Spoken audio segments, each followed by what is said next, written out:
Hello friends, welcome to our channel.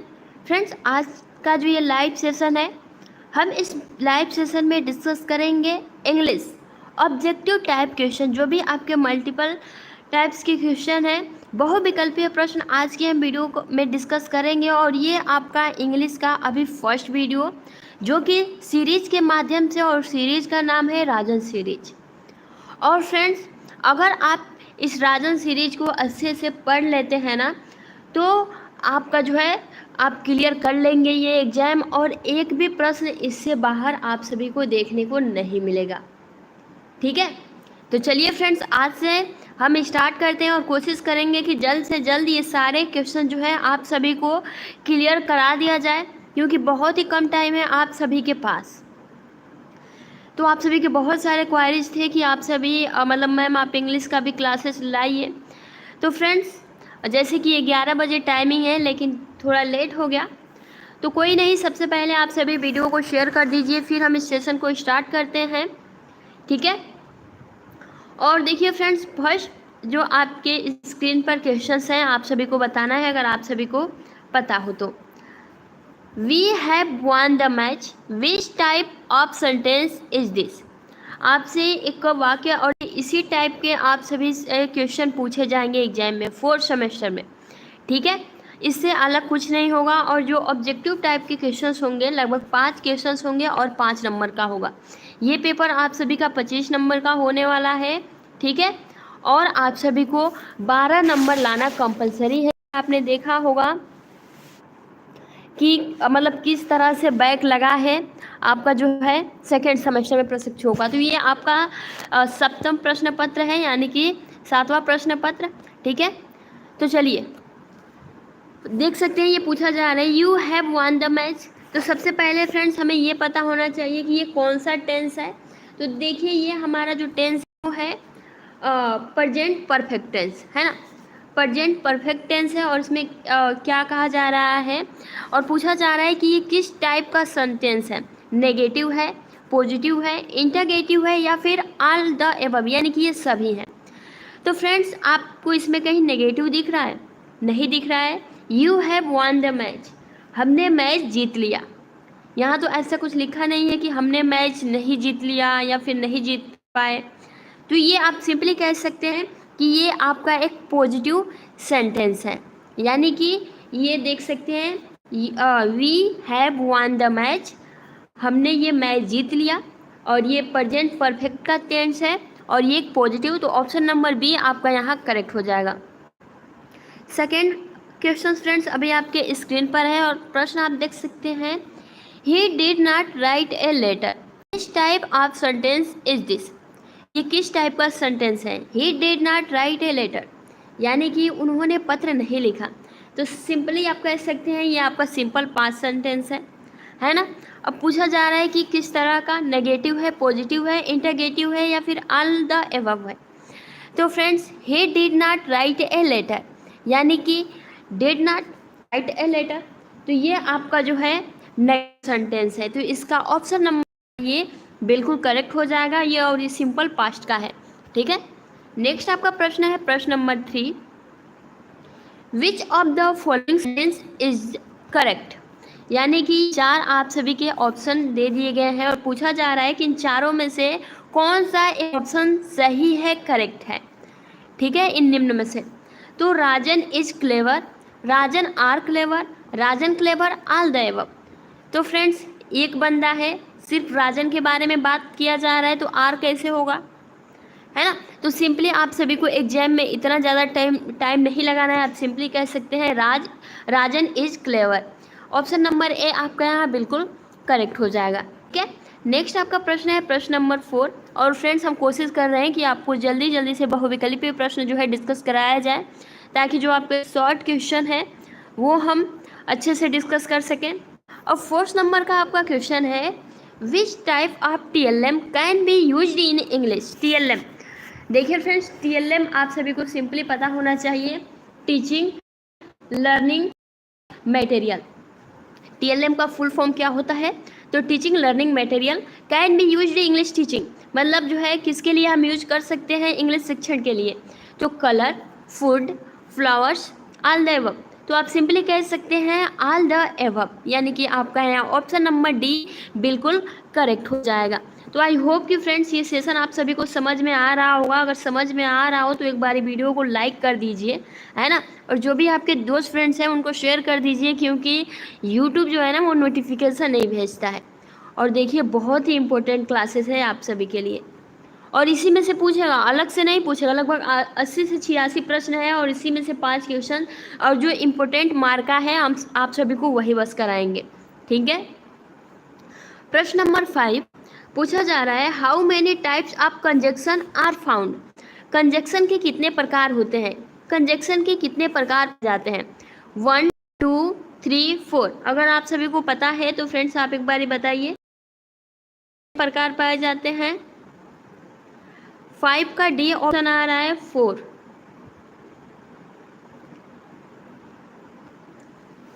और कौन कौन से हैं फ्रेंड्स, अगर आपको पता है तो ये भी बता दीजिए कंजक्शन के कितने टाइप्स हैं। और देखिए अगर इम्पोर्टेंट यानी कि प्रमुख तौर पे बात करें तो 2 प्रकार के होते हैं, ठीक है, कोऑर्डिनेटिंग और आपका सब ऑर्डिनेटिंग। लेकिन आपके सिलेबस में क्या है आप सभी को वो पढ़ना है। अगर बहुत सारे प्रशिक्षु इसमें जो है 3 प्रकार के, जैसे कि 3 प्रकार का आपका हो गया जो है कोऑर्डिनेटिंग, सब ऑर्डिनेटिंग, कोरेटिव, ठीक है, कोरिलेटिव, और आपके सिलेबस में फ्रेंड्स एक आपका एडवर्बियल भी है ना, यानी कि क्रिया विश्लेषण। तो 4 प्रकार के होते हैं, ठीक है। आपको अपने सिलेबस के अनुसार चलना है। तो इसका जो करेक्ट आंसर हो जाएगा वो हो जाएगा ऑप्शन नंबर डी, और लगभग प्रशिक्षुओं का बिल्कुल करेक्ट आंसर था 4 प्रकार का, ठीक है। नेक्स्ट आपका प्रश्न है प्रश्न नंबर 6 कि उसके पास 3 कारें हैं, इसका सही ट्रांसलेशन क्या होगा। उसके पास 3 कारें हैं, तो देख सकते हैं। और देखिए फ्रेंड्स, जब आपका प्रश्न पूछा जाएगा ना तो सेम यही टाइप्स रहेंगे, ठीक है। बस हो सकता है कि सेंटेंस अलग होंगे, वाक्य अलग होंगे, लेकिन आपका जो ये पैटर्न है वो बिल्कुल सेम रहेगा। तो उसके पास 3 कारें हैं, he has 3 cars, he have 3 cars, he has 3 car, या फिर ही हैव 3 कार। प्रश्न नंबर 6, तो फ्रेंड्स सिंपली आप कह सकते हैं ही हैज़ 3 कार्स, है ना, उसके पास 3 कारें हैं तो ही हैज़ 3 कार्स। अगर आपने टेंस पढ़ा है तो आप सिंपली इसे लगा सकते हैं। अगर आपने नहीं पढ़ा है तो फिर आप इसको लेकर बिल्कुल भी परेशान मत होइए। जब हम शॉर्ट क्वेश्चन डिस्कस करेंगे ना तो फर्स्ट पार्ट ही हमारा सेंटेंस है। तो जो भी आप सभी के जो भी टेंसेस हैं हम उसे बहुत ही अच्छे से क्लियर करने की कोशिश करेंगे, है ना। तो इसको लेकर आप सभी बिल्कुल भी परेशान मत होइए। तो इसका ऑप्शन नंबर आप सभी का ए यहाँ बिल्कुल करेक्ट हो जाएगा, ठीक है। और राजन सीरीज में बहुत सारे ऑप्शन गलत भी दिए होते हैं, तो आप सभी को उस पर भी ध्यान देना है। नेक्स्ट आपका प्रश्न है वह स्कूल कभी नहीं जाता, इसका सही ट्रांसलेशन क्या होगा।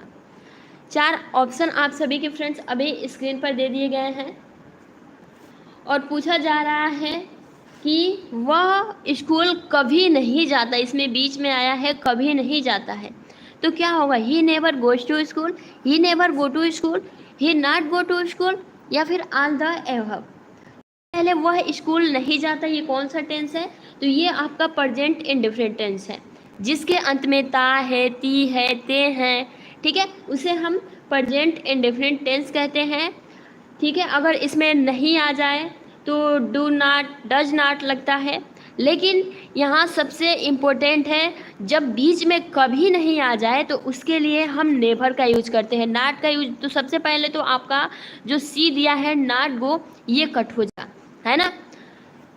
और देखिए सबसे इम्पोर्टेंट, कभी नहीं की जगह नेवर लगेगा। तो अब आपके सामने 2 ऑप्शन है, he never goes to school. तो आप सभी को फ्रेंड्स हम यहाँ आप सभी को बता दें कि जो आपका वर्ब होता है उसमें ईएस जुड़ जाता है, यानी कि he never goes to school. Option number A आपका यहाँ बिल्कुल करेक्ट हो जाएगा। जहाँ आपके सेंटेंस में कभी नहीं आ जाए वहाँ नेवर का यूज किया जाता है। तो इसका ऑप्शन नंबर ए बिल्कुल करेक्ट हो जाएगा और ये प्रेजेंट इंडेफिनिट का टेंस है, ठीक है। नेक्स्ट आपका है प्रश्न, how many principal clauses found in complex sentence. बताइए फ्रेंड्स, इसमें कहा जा रहा है हाउ मैनी प्रिंसिपल जो क्लॉसेस फाउंड द कंप्लेंट्स, जो कॉम्प्लेक्स सेंटेंस होते हैं इसके बारे में आप सभी से पूछा जा रहा है। तो कितने प्रकार के होते हैं, कितने प्रकार के पाए जाते हैं कॉम्प्लेक्स सेंटेंस? तो आप सिंपली कह सकते हैं, जब प्रिंसिपल क्लॉजेस के बारे में बात की जा रही है तो ओनली वन, है ना, ओनली वन। ऑप्शन नंबर आपका इसमें सी बिल्कुल करेक्ट हो जाएगा। तो इसको लेकर आप सभी को बिल्कुल भी कंफ्यूज नहीं होना है, ठीक है। नेक्स्ट प्रश्न है, translation cum grammar method is also known as, मतलब कि जो आपका ट्रांसलेशन कम ग्रामर मेथड, हमने इसके बारे में पढ़ा था। TCG आप सभी के ऐसे भी पूछ दिया जाएगा, या फिर CGM, है ना। तो आप सभी को जो शॉर्ट बातें हैं अब पूछा जा रहा है कि translation cum grammar method is also known as, इसकी तरह और इसमें से कौन सा एक मेथड है, आप सभी को ऐसे बताना है। और आप सभी को सिंपली पता है जो भी आपका ग्रामर मेथड है, डायरेक्ट मेथड है, उसे हम और भी नामों से जान सकते हैं। तो अगर आपने हमारे वीडियो, हमारे चैनल से जुड़े होंगे तो फ्रेंड्स आप सभी को सिंपली आप इसका आंसर दे सकते हैं, है ना। तो सिंपली कह सकते हैं कि क्लासिकल मेथड। अब देखिए फ्रेंड्स, क्लासिकल मेथड किसका है, तो ये आपका ग्रामर मेथड, यानी कि जो हमारा टीचिंग अप्रोचेज हैं, जो फर्स्ट है टीचिंग का अप्रोच वो है ग्रामर मेथड। और ग्रामर मेथड के ही हम अलग नामों से जाने जाते हैं, जैसे कि क्लासिकल मेथड हो गया, ट्रांसलेशन कम ग्रामर मेथड हो गया, या फिर पर्शियन मेथड हो गया, या फिर शिकोरियन मेथड हो गया, है ना, या फिर ओल्डेस्ट मेथड हो गया। तो इन सारे नामों से हम इसे जान सकते हैं, ये सभी एक जैसे हैं, ठीक है। तो आप सिंपली ऐसे रख सकते हैं। नेक्स्ट आपका प्रश्न है, देख सकते हैं प्रश्न नंबर 10 पूछा जा रहा है आप सभी से कि the origin of direct method, यानी कि डायरेक्ट मेथड को ओरिजिनेट किसने किया था, डेवलप किसने किया था। तो फ्रेंड्स हम सभी ने इसके बारे में भी जाना है। The origin of direct method, इसे प्रतिपादित किसने किया था, डायरेक्ट मेथड को कहाँ हुआ था, आप सभी को बताना है फ्रेंड्स, और किसने किया था। तो फ्रेंड्स आप सिंपली कह सकते हैं डेवलप्ड बाय, आप सभी को सबसे पहले पता होगा मैक्सिमिलियन, मैक्सिमिलियन ने किया था। कहाँ, तो ऑप्शन में आप सभी का फ्रांस दिया हुआ है, तो इसका जो करेक्ट आंसर हो जाएगा वो हो जाएगा फ्रांस, ठीक है। और ये आपका 1900 में जो है ओरिजिनेट हुआ था फ्रांस में, है ना। इसे आप इसे मतलब फ्रांस, अगर फ्रांस और जर्मनी होगा तो आप दोनों पर टिक करिएगा, लेकिन जब ओनली फ्रांस है तो आप सभी को ओनली फ्रांस पे ही यह टिक करना होगा, ठीक है। चलिए नेक्स्ट प्रश्न की तरफ बढ़ते हैं। प्रश्न नंबर आप सभी का 11, और देख सकते हैं ये BTC 2016 के सारे पूछे गए प्रश्न हैं। तो प्रश्न नंबर 11 अभी आप देख सकते हैं आपके स्क्रीन पर है, और पूछा जा रहा है कि which of the following complete the sentence. नीचे आपको निम्नलिखित कुछ एक वाक्य दे दिया गया है जिसे आपको भरना है, कंप्लीट करना है। अब दिया है hardly had I reach the station, hardly मतलब मुश्किल से, आई हैड रीच्ड मतलब मैं मुश्किल से स्टेशन पे पहुंचा, है ना। इसका और इसमें जो है यहाँ दिया एज, देन, व्हेन, इफ, तो ये क्या रहेगा फ्रेंड्स इसके बीच। तो अगर आप, मैंने कहा अगर आप टेंसेस के बारे में अच्छे से पढ़े रहेंगे तो आप सिंपली इसे कर सकते हैं। मतलब मैं बहुत मुश्किल से पहुंचा फिर भी ट्रेन छूट गई, लेफ्ट हो गई, यानी कि देखिए यहाँ क्या आएगा, तो यहाँ आपका then, hardly had I reach the station then the train left, है ना। तो इसका जो करेक्ट आंसर हो जाएगा वो हो जाएगा आपका, आप सभी बताइए कौन सा करेक्ट आंसर इसमें हो जाएगा। 12 का डी, 12 का डी, 11 आप सभी को बताना है।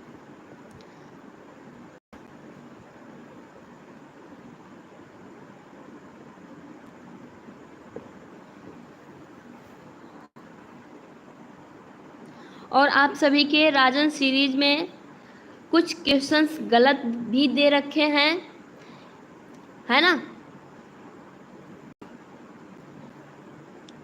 तो देखिए मैं जैसे कि कहा जा रहा है, hardly had reach the station when the train left, है ना, व्हेन द ट्रेन लेफ्ट, यानी कि मैं बहुत मुश्किल से स्टेशन पे पहुंचा लेकिन ट्रेन जो है छूट गई। तो इसका करेक्ट आंसर हो जाएगा, वो हो जाएगा आपका सी। नेक्स्ट आपका प्रश्न है, प्रश्न नंबर आप देख सकते हैं अभी आपके स्क्रीन पर है, प्रश्न नंबर 12, और आप सभी से पूछा जा रहा है और ये बीटीसी 2016 का पूछा गया प्रश्न है। पूछा जा रहा है frame verb form the word position. ठीक है, आप सभी को इसका जो है verb form the word position का जो है आप सभी को बताना है कि इसमें से कौन सा करेक्ट होगा, पॉजिटिव होगा, पोजेसेस होगा, या फिर पोजेसली होगा, या फिर पोजेसेस होगा, कौन सा इसमें से करेक्ट होगा। प्रश्न नंबर 12 पोजेशन के बारे में आप सभी को बताना है कि verb from the word, frame मतलब आप कह सकते हैं ढांचा होता है ना। तो इसका जो वर्ब फ्रॉम द वर्ड होता है वो होता है पोजेसेस। ऑप्शन नंबर डी आपका यहाँ बिल्कुल करेक्ट हो जाएगा। ठीक है, नेक्स्ट आपका प्रश्न है प्रश्न number 13, choose the correct word to complete the following. Friends ये एक कहावत है, तो आप सभी को सिंपली पता होना चाहिए और आप बताइए इसमें करेक्ट हो जाएगा। Choose the correct word to complete the following, एक कोई वर्ड चुनकर इस जो ये आपका पूरा सेंटेंस है इसे कंप्लीट करिए, ये बोला जा रहा है। तो ये निम्न में से कौन सा वर्ड यहाँ जाएगा। तो friends one's must do one's duty, है ना, सही है ना, यानी कि व्यक्ति को अपना कर्तव्य करना चाहिए। यह एक कहावत भी है कि व्यक्ति को जो है अपना कर्तव्य करते रहना चाहिए या फिर करना चाहिए। तो do must do one's duty, option number जो है इसका अ यहाँ बिल्कुल करेक्ट हो जाएगा, है ना, अ यहाँ बिल्कुल करेक्ट हो जाएगा। One must do one's duty, व्यक्ति को अपना कर्तव्य करना चाहिए। नेक्स्ट आपका प्रश्न है प्रश्न नंबर 14। अब देखिए पूछा क्या जा रहा है, the substitution table method was adopted by, किसके द्वारा अडोप्ट किया गया, किसके द्वारा किया गया, आप सभी से पूछा जा रहा है। जो आपका सब्स्टिट्यूशन टेबल मेथड है, तो हमने आपको जो अप्रोचेस है टीचिंग मेथड के सारा डिस्कस कराया है, गलत नहीं होना चाहिए फ्रेंड्स। प्रश्न नंबर 14, ठीक है, बताइए कौन सा आप सभी को करेक्ट लग रहा है। तो सिंपली कह सकते हैं H.E. प्लामेट, ठीक है, ऑप्शन नंबर बी आपका यहाँ बिल्कुल करेक्ट हो जाएगा। ठीक है, नेक्स्ट देख सकते हैं प्रश्न है फ्रेंड्स, और ये सारे जो है BTC 2017 के पूछे गए प्रश्न के स्क्रीन पर आ रहे हैं। प्रश्न नंबर 15, लैंग्वेज लर्निंग स्टार्ट फ्रॉम, देखिए language learning start from reading, speaking, listening या फिर राइटिंग। भाषा वो जो है कहाँ से, मतलब कहाँ से सीखने के लिए स्टार्ट कर सकते हैं। तो ये आपसे पूछा जा रहा है कि लैंग्वेज लर्निंग स्टार्ट फ्रॉम, तो आप सिंपली कह सकते हैं स्पीकिंग, और 2017 का ये पूछा गया प्रश्न है। ठीक है, प्रश्न number 16, phonetics is the science of, phonetics is the science of, यानी कि फोनेटिक का जो है विज्ञान है। फोनेटिक मतलब क्या होता है फ्रेंड्स, भाषीय विज्ञान। ठीक है, ये पूछा जा रहा है कि भाषीय विज्ञान, भाषा कौन मतलब किसके द्वारा, तो आप क्या कहेंगे, रीडिंग, राइटिंग, साउंड्स या फिर प्रोनाउंसिएशन। तो देख सकते हैं जो फोनेटिक रिलेट होता है वो आपके प्रोनाउंसिएशन से होता है, तो इसका जो करेक्ट आंसर हो जाएगा वो हो जाएगा प्रश्न नंबर 16 का डी। ठीक है, फोनेटिक्स। नेक्स्ट आपका प्रश्न है प्रश्न number 17, adjective of success is. अब देखिए पूछा जा रहा है आपसे एडजेक्टिव, सक्सेस वर्ड दिया गया है, तो इसमें कौन सा करेक्ट होगा। आपके मैंने पहले ही बोला राजन सीरीज में बहुत सारे ऐसे प्रश्न हैं जो कि गलत दिए हैं। सक्सेसफुल, सक्सीड, सक्सेसफुली या फिर सक्सीडिंग, कौन सा करेक्ट हो जाएगा। Adjective of success is. प्रश्न नंबर 17, अगर हम आपके राजन सीरीज की बात करें तो उसमें डी दिया है, डी जो है दिया है, तो कहीं ना कहीं फ्रेंड्स डी जो है गलत हो जाएगा आपका यहाँ, है ना। तो आप सभी इसमें ध्यान दीजिए, जो इसका करेक्ट आंसर हो जाएगा वो हो जाएगा ऑप्शन नंबर ए, यानी कि सक्सेसफुल।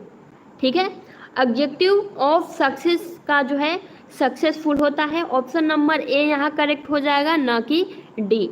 नेक्स्ट आपका प्रश्न है प्रश्न number 18, complete the following sentence. इस सेंटेंस को कंप्लीट करना है। अब देखिए फ्रेंड्स, प्रश्न नंबर 18 का जो है आप सभी को अगर राजन सीरीज के बारे में बताएं तो उसमें दिया है अ लिटिल। काउंटिंग वर्ड तो कुछ दिया नहीं है, तो लिटिल के लगाने का कोई मतलब नहीं होता, और कहीं ना कहीं ये एक कहावत है। तो फ्रेंड्स आप क्या लगाएंगे इसका, लेस नॉलेज इज डेंजरस, यानी कि थोड़ा सा ज्ञान बहुत खतरनाक होता है ना। अगर ज्ञान लेना है तो पूरा लीजिए, थोड़ा सा जो ज्ञान है वो बहुत ही खतरनाक होता है। तो इसका जो करेक्ट आंसर हो जाएगा वो हो जाएगा लेस। ऑप्शन देख सकते हैं डी इसका करेक्ट होगा। तो लेस नॉलेज इज डेंजरस, यानी कि थोड़ा सा नॉलेज डेंजरस में जो है खतरनाक होता है ना। तो थोड़ा सा जो आपकी जानकारी है वो बहुत ही खतरनाक होता है, थोड़ा सा ज्ञान आप सभी के लिए बहुत खतरनाक होगा। तो इसका जो करेक्ट आंसर हो जाएगा डी हो जाएगा। नेक्स्ट आपका है प्रश्न नंबर 19, जो कि डायरेक्ट इनडायरेक्ट से प्रश्न आप सभी का है। अब देखिए यहाँ क्या पूछा जा रहा है, he said to them I will leave your now. इस वाक्य को इनडायरेक्ट स्पीच में चेंज करना है। तो पूछा जा रहा है he said to them I will leave you now, यानी कि आप कह सकते हैं उसने कहा, मतलब उसने उनसे कहा मैं अब तुम्हें छोड़ दूंगा। ही सेड टू देम, उसने उनसे कहा आई विल लीव यू नाउ, मैं तुम्हें छोड़ दूंगा। अब हमें इसे इनडायरेक्ट में चेंज करना है। तो फ्रेंड्स आपने अगर डायरेक्ट इनडायरेक्ट पढ़ा है, नहीं पढ़ा है तो बिल्कुल बेफिक्र रहिए, जैसे ही शॉर्ट प्रश्न डिस्कस करेंगे इसे हम डिटेल्स में जान लेंगे। आप सभी ज़्यादा परेशान मत होइएगा छोटी छोटी बातों को लेकर। तो सबसे पहले फ्रेंड्स देखिए, आप सभी को पता है ये जो आपका इन्वर्टेड कामा लगा है, जब हम चेंज करते हैं तो डाइट हो जाता है, ये बात हो गया। उसके बाद से आपने जाना है, जब हमारा, रुकिए 1 मिनट, जब हमारा सब्जेक्ट फर्स्ट फॉर्म, जैसे कि आप देखिए फर्स्ट सेकेंड थर्ड, जो कि आप देख सकते हैं सब्जेक्ट, ऑब्जेक्ट और नो चेंज, यानी कि जो हमारा सब्जेक्ट के अकॉर्डिंग फर्स्ट जो हमारा सब्जेक्ट है वो चेंज होता है। जैसे कि चलिए हम इसके माध्यम से ही समझा देते हैं। जैसे यहाँ ही दिया है, ये आपका सब्जेक्ट है और देम आपका ऑब्जेक्ट है ना। अगर हम इस वर्ड में बात करें तो ये आपका सब्जेक्ट है, विल लीव यू ये आपका ऑब्जेक्ट है ना। तो अब चेंज कैसे होगा, तो हमने कहा कि जो आपका फर्स्ट ऑब्जेक्ट है, मतलब सब्जेक्ट, उसके अकॉर्डिंग सेकेंड सब्जेक्ट जो है चेंज होगा। जैसे ही यहाँ है तो आई की जो आपका यहाँ आएगा वो ही हो जाएगा, ठीक है, तो ही हो जाएगा। उसके बाद से आप देखिए, उसके बाद से जो हमारा सेकेंड है देम, वो यहाँ आएगा तो यू की जगह देम हो जाएगा। और अगर आप सिंपली इसे करना चाहें तो आप सिंपली, आप सभी को अगर पढ़ेंगे तो साइड को हम इनडायरेक्ट में करते हैं तो टोल्ड हो जाता है। ऑप्शन के हिसाब से देखिए, इसमें भी टोल्ड नहीं है और इसमें भी टोल्ड नहीं है और इसमें भी टोल्ड नहीं है। कहीं भी साइड आए तो साइड टू आए तो वहाँ टोल्ड हो जाता है। तो सिंपली हम ऐसे भी लगा सकते हैं कि ही टोल्ड देम डैट, यानी कि जो इन्वर्टेड कॉमा आपका हटेगा वो डैट हो जाएगा। अब जो हमारा फर्स्ट सब्जेक्ट है वो इधर आएगा सेकंड सब्जेक्ट में, ठीक है, तो वो आपका ही हो जाएगा, फिर ऑब्जेक्ट आपका देम हो जाएगा, ठीक है। तो that he would leave them then. तो ऐसे ही हम इसे चेंज कर सकते हैं। और अगर आप सिंपली इसे पढ़े होंगे तो आप साइड की जगह टोल्ड आता है तो टोल्ड हो जाएगा, और ये सारे ऑप्शन तो वैसे ही कट हो जाएंगे। ऑप्शन नंबर आपका ए यहाँ बिल्कुल करेक्ट हो जाएगा, ठीक है। चलिए नेक्स्ट प्रश्न की तरफ डिस्कस करते हैं। प्रश्न नंबर 1 मिनट, प्रश्न नंबर 20 कि TB is TLM English teaching which type of TLM। तो पूछा जा रहा है कि जो TB is TLM English teaching which type of TLM, मतलब ये जो टीबी या फिर टीएलएम है, ये किस प्रकार का जो है टीचिंग मेथड है, सीखने की प्रक्रिया है, यानी कि टीचिंग लर्निंग मटेरियल है। तो अगर आप टीवी देखते हैं तो उसमें ऑडियो भी आता है, वीडियो भी आता है। तो जो आपका करेक्ट आंसर हो जाएगा वो हो जाएगा option number B, audio video, है ना। चलिए नेक्स्ट प्रश्न की तरफ बढ़ते हैं। प्रश्न नंबर आपका 21 पूछा जा रहा है इनडायरेक्ट स्पीच ऑफ टुमारो, यानी कि अगर आप किसी शब्द को इनडायरेक्ट चेंज कर रहे हैं तो टुमारो को इनडायरेक्ट में जो है क्या लिखेंगे। तो टुमारो को फ्रेंड्स क्या लिखते हैं हम इनडायरेक्ट में, तो द नेक्स्ट डे। अगर वहीं पूछ दिया जाए स्टरडे को क्या लिखते हैं, तो अगर स्टरडे आ जाए और आपको इनडायरेक्ट में उसे चेंज करना है तो उसकी जगह पर आपको द प्रीवियस डे लिखना होगा, लेकिन टुमारो आ जाए तो द नेक्स्ट डे लिखना होगा। ठीक है, तो ये आप सभी को दोनों बातें याद रखनी है। आई होप कि अब इसको लेकर कोई डाउट नहीं होगा। बाकी जिसमें भी डाउट है ना, आप शॉर्ट क्वेश्चन जब डिस्कस हम सभी करेंगे तो आप अच्छे से उसे और भी अच्छे से जान सकेंगे। प्रश्न नंबर 22 मेथड्स या फिर approaches of teaching English is, मतलब कौन से मेथड एंड टीचिंग अप्रोच है। पहला तो आपको grammar translation method, direct method, communicative approach या फिर ऑल ऑफ दिस।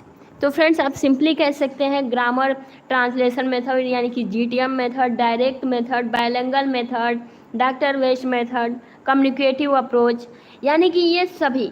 ठीक है, और ये आपसे प्रश्न पूछा जा रहा है। हो सकता है कि कभी कभी आपके ऑप्शन में कोई एक ऐसा वर्ड दे दिया होगा जो कि इसका टीचिंग जो भी इंग्लिश की शिक्षण भी दिया है वो नहीं होगा। तो आप सभी को खासकर ये ध्यान रखना है। तो इसका करेक्ट आंसर हो जाएगा ऑप्शन नंबर डी, ये सभी, है ना। नेक्स्ट आपके स्क्रीन पर